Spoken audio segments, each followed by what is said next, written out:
So you're looking at the Moai of Rapanui, Easter Island, these giant stone figures just staring out from one of the most remote places on the entire planet. And they pose one of archaeology's greatest puzzles. How in the world did a small, totally isolated society build and move nearly 1,000 of them?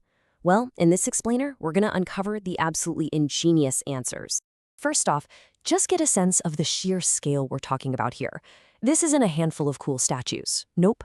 Archaeologists have documented nearly 1,000 of them scattered across this tiny island. It's a number that's almost hard to wrap your head around. And yeah, that brings us right to the heart of the mystery.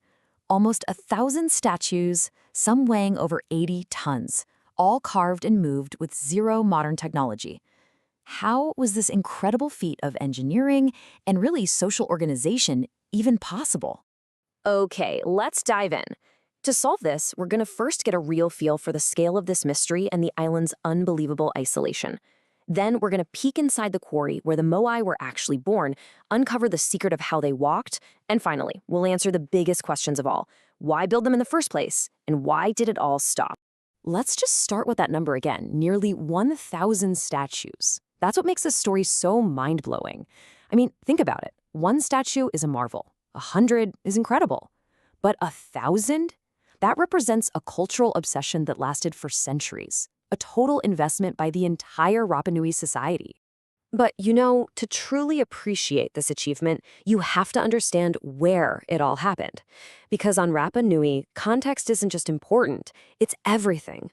This wasn't just some island. For the people there, it was a universe unto itself. And I'm not exaggerating when I say remote.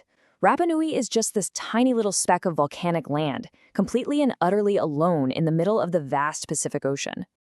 Just look at this distance. It's over 2,000 miles to the nearest continent, and then another 2,000 to the next inhabited island. To put that into perspective for you, getting there today means a 5-hour flight from Chile over absolutely nothing but open ocean. Archaeologist Lipo just puts it perfectly. When people got to this island, that was their universe, right? There was nowhere else to go. There was no one else to trade with. Everything they needed, every single thing, had to be found or created right there. This incredible limitation is exactly what forced such an amazing level of innovation and cooperation. So, with that in mind, how did they do it? Well, the secrets really begin in the quarry. And thanks to some amazing new 3D digital modeling, we can basically step inside Rano Raraku, the volcanic crater that was the single factory for almost every Moai on the island. The genius was in their production line. I mean, they didn't just hack away at the rock. They carved the face and the front while the statue was still physically part of the cliff face. Then they would carefully cut it free from underneath, slide the multi-ton giant down into a trench they'd already dug, and only then would they stand it up to finish carving the back. It was an incredibly efficient system. And the quarry itself, Rano Raraku, was the perfect spot for the job. It's a crater made of compressed volcanic ash, a type of stone just soft enough that you could carve it with harder basalt tools.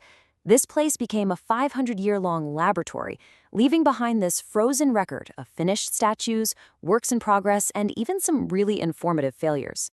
Okay, so they carved them in the quarry. Great, but that just leads to an even bigger puzzle, right? How do they move an 80-ton statue for miles with no wheels, no large animals, and not enough trees for a system of log rollers? For decades, this was the central mystery of Rapa Nui. The answer? It turns out, was hiding in plain sight. The Rapa Nui oral traditions always insisted that the statues walked to their platforms. Archaeologists finally decided to put this to the test, and what they found was a method that turned this immovable object into something that, in Professor Lipo's words, was dancing down the road. This is just a masterclass in Rapa Nui ingenuity. The statues weren't just art, they were engineered pieces of equipment. Notice the forward lean, the wide D-shaped base for stability, and that low center of mass from the big belly. With just 3 ropes, small teams could rock the statue from side to side, shuffling it forward in this walking motion. An experiment proved that just 15 people, could move a 4.3-ton replica this way. It wasn't about brute force at all. It's about brilliant physics. So we've got the how, but that just makes the why even more fascinating. Why would a society pour so much energy for centuries on end into carving and moving these giants? This brings us to the biggest question of all. For a long time, the going assumption was there was a single powerful king commanding this huge labor force. But the evidence in the quarry, it tells a totally different story. Archaeologists found distinct, separate workshops, which suggests that smaller, family-based clans were working side by side, but in competition. This wasn't one unified kingdom, it was a collection of rival groups. So what's going on here? Well, the best explanation is this really cool concept from anthropology called costly signaling. On an island with pretty limited resources, you can't really show off your power with a bunch of material wealth. So instead, you compete by doing. By successfully building and moving a massive statue, a clan could send this undeniable signal of its strength, its unity, and its skill.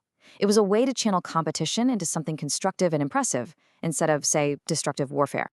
And this system of competitive construction thrived for centuries, which leads us to the final mystery.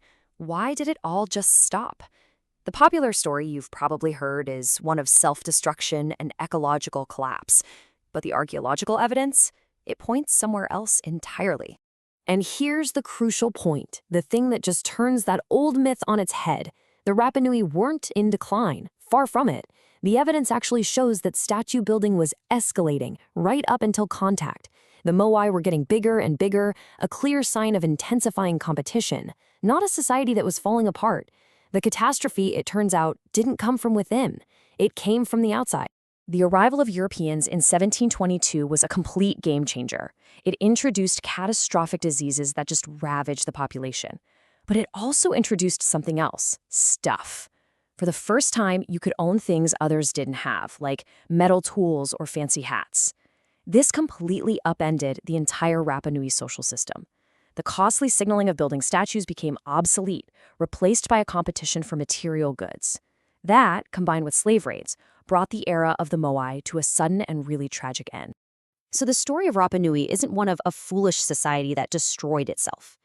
It's the story of an ingenious, resilient people who thrived for centuries in total isolation, only to have their entire world shattered by contact. And it really makes you wonder, if the popular story about this iconic place was so wrong for so long, what other stories from our past are just waiting for new evidence to finally bring the real truth to light?